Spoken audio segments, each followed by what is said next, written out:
Problem says find the domain where f inverse exists and find a formula for that inverse. Our original function is x squared minus 4x. First thing I'm going to do is get a sense of what the original function looks like. I'll go to desmos.com and type in the original function. Here's a picture of it. Now, interestingly, this original function, it does pass the vertical line test. The vertical line test says if you draw a vertical line at any point, you need to hit the function only once. You can't intersect the function more than once with any vertical line, or else you wouldn't have a function. Clearly here, we do pass the vertical line tests with this parabola. There's never a case where a vertical line hits twice. However, the parabola does not pass the horizontal line test. Horizontal line test says if you draw any horizontal line through your graph, it should only intersect the graph one time. But as we see here, this horizontal line intersects the graph at 2 different points. So this fails the horizontal line test, which means, as a consequence, that this graph is not a 1-to-1 function. Only 1-to-1 functions are going to be completely invertible. If we invert this parabola, we're going to find a thing that is not truly a function. So I'm going to show the process for finding an inverse of a function. One technique we have is we can draw the line y equals x and then reflect our graph across it as if it were a mirror. The way this works is we pick points on our original function and then reverse the coordinates. So if you take something like 4, 0 as a point on the original function, in order to find a point potentially on the inverse, we would flip those coordinates, making 0, 4, and try to plot that point. That point would be here, and so potentially this might be part of our inverse function. Let's do this same process to some other points. We could take the point 2, -4 and switch the x and y, making -4, 2. Find that point. So we'll go over 4 and up 2, and we'll just keep doing this. 1, -3 becomes -3, 1. Even the origin 0, 0 is apparently also a point on the inverse, potentially. This point here, 5, 5, is a point right on the y equals x line, which means that that will also be a point potentially on the inverse. And once we have enough points, we can make a sketch of the inverse.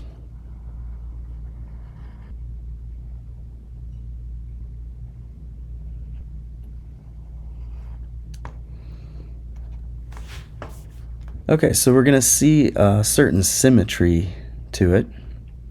And another thing we see, though, is that this graph that I've just drawn is not a function. Why is that? Because if you do the vertical line test on the purple, you'll see that it fails the vertical line test. Here there are 2 points that vertical line touches, and so that makes the purple graph not a function. What this means is we have to limit our domain What this means is we will not be able to find an inverse for the entire domain of the original function. Instead, we'll have to restrict our domain to just a portion of it, which will be invertible, where that inverse is also a function. So let's draw an example of a restricted domain for the original function. So instead of keeping the entire parabola here, I'm only going to keep a portion of it where that portion alone would pass both the vertical line test and the horizontal line test. The portion I keep is up to me. I'm going to decide to keep everything that's to the right of x equals 2, but also including x equals 2. So I'll erase the left side of the parabola.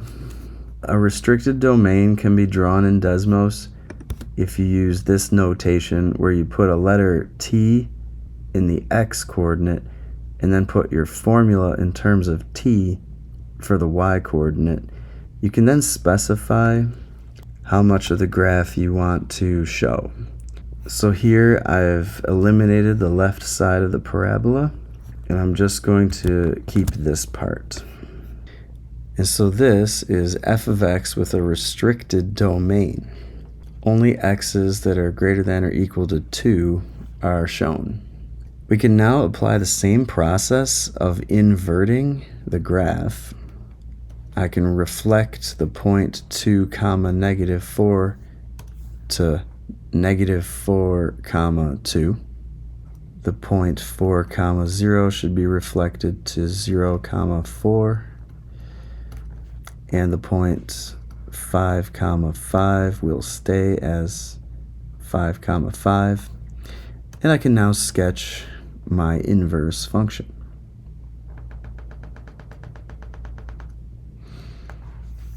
So now what I have is a perfect mirror image where the mirror image is a function and it does pass the vertical line test. So any vertical line that goes through the purple will only touch the purple once. So it now passes the vertical line test. We also see that the restricted function f of x, it is not only passing the vertical line test, it also passes the horizontal line test as well. And so what that means is f of x with a restricted domain is a 1-to-1 function, and it will be invertible. The new graph will be called f inverse of x. And we need to find a formula for it too. One method for finding an inverse of a function like this is to write it in y equals form. Then we switch the x and y variables.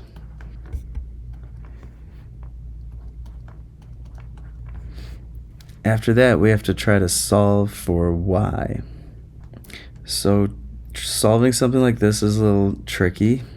One thing I could do with this is get all of the terms onto one side.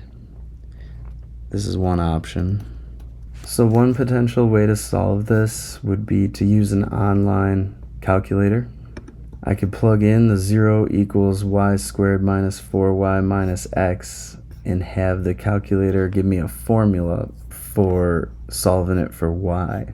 There's a button here which asks if you want to solve it for a particular variable. So I'm supposed to write it as solve for y, 0 equals y squared minus 4y minus x. This will be the quickest way to get our answers for a formula for that graph. It's 2 plus radical x plus 4 or 2 minus radical x plus 4. If I go to Desmos and type these in, you can type SQRT to make a square root. And we can see that actually the 2 plus radical x plus 4 is the graph that I was interested in. The other one is the other side of the parabola, which I hadn't wanted. Okay, so this would be the answer to the formula for the inverse.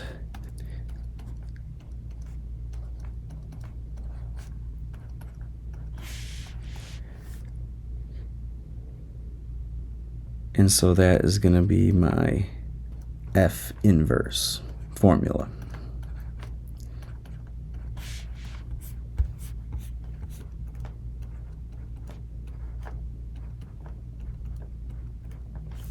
Now, if we wanted to solve that by hand and get a formula for the inverse, use a thing called quadratic formula.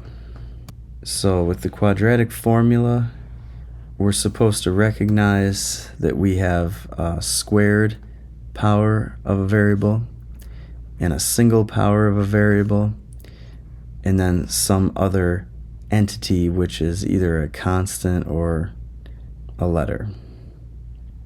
So the reason why a quadratic formula would work here is because we're solving for the variable y. We have a squared power of y. We also have a single power of y. And then we have some other thing which is not a y. Now all quadratics will come in the form of 0 equals ay squared plus by plus c. So here the a is the number attached to the squared power of y, so that's a 1. And you can write this down on the side that a is 1. B is going to be the number that's attached to the single power of y, so that's going to be a -4. Finally, c is the thing that's not a y. In this case, the c is actually -x. Now that we have that, we can plug into the quadratic formula, which says that y will be given by -b plus or minus a square root of b squared minus 4ac all over 2a. Typically what I do is I put open parentheses where the letters were in the original quadratic formula. And now I'll attempt to plug into those parentheses using the key that I had made above.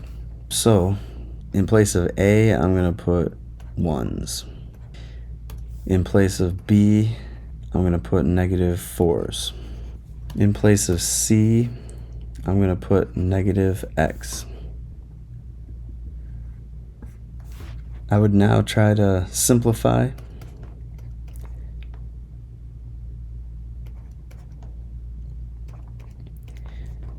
The negatives here cancel out. -4 squared is 16. -4 times -x makes 4x. We'll have 2 as our denominator. We should try to simplify further by factoring a 4 out.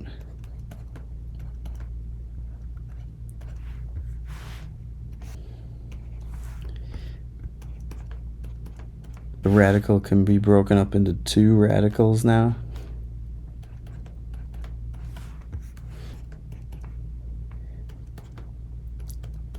I'll take the square root of the 4.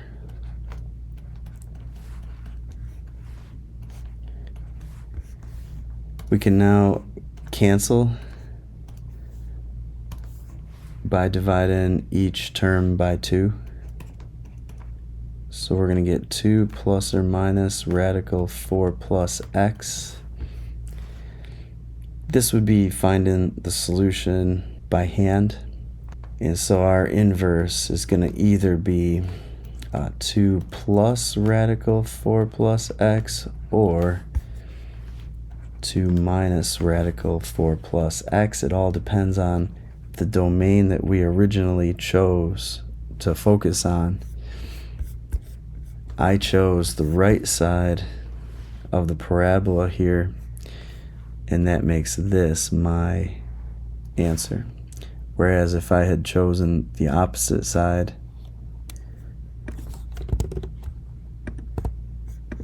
which is this side, then the inverse would have been 2 minus radical x plus 4.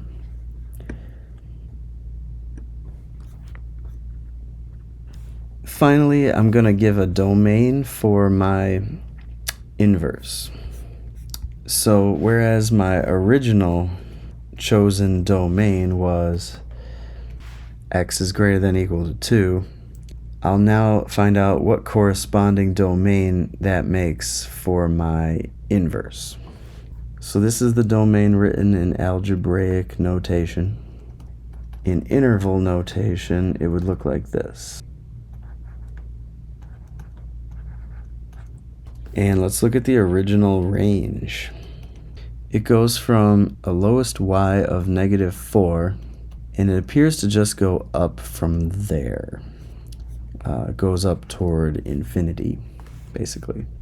So the range should be all y's that are greater than or equal to -4. In interval notation, we'd write that as -4 comma infinity. So when we make an inverse, we're going to switch the domain and range. So the domain becomes the range, and the range becomes the domain.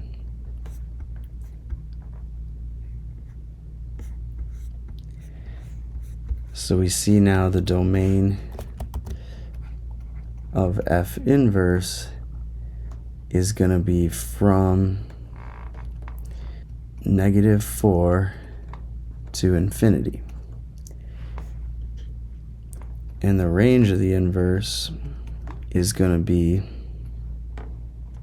from 2 upward, 2 to infinity.